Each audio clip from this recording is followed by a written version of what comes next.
मुळात ही माणसं कोण जातात तिथे कोर्टामध्ये, ज्याच्यावरती हे कोर्टामध्ये निर्णय दिले जातात.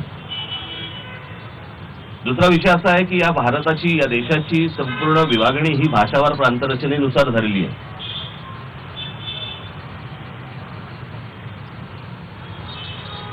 असं कधी कोण म्हणत नाही की माझी भाषा ही, मला मत द्या. परंतु ज्या प्रकारे आज महाराष्ट्राची जर स्थिती पाहिली, जी इतर राज्यांपेक्षा खूप वेगळी आहे, आणि वेगळी अशा अर्थाने वेगळी आहे की इथे येणारी जी माणसं आहेत परराज्यातनं, याची संख्या फार मोठी आहे. आणि ही संख्या मोठी असल्यानंतर जेव्हा ते इथे येतात आणि इथली राज्याची भाषा ज्यावेळेला ते बोलायचं नाकारतात, त्यावेळेला संघर्ष सुरू होतो.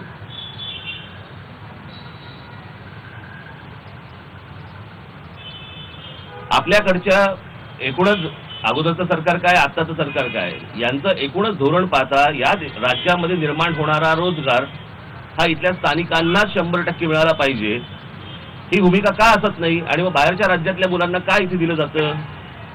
इथल्या मुलांना नोकऱ्या मिळवू देत, त्यांची घरं बसू देत, त्यांची पोटं भरू देत, बाकी त्यांचा विचार करू.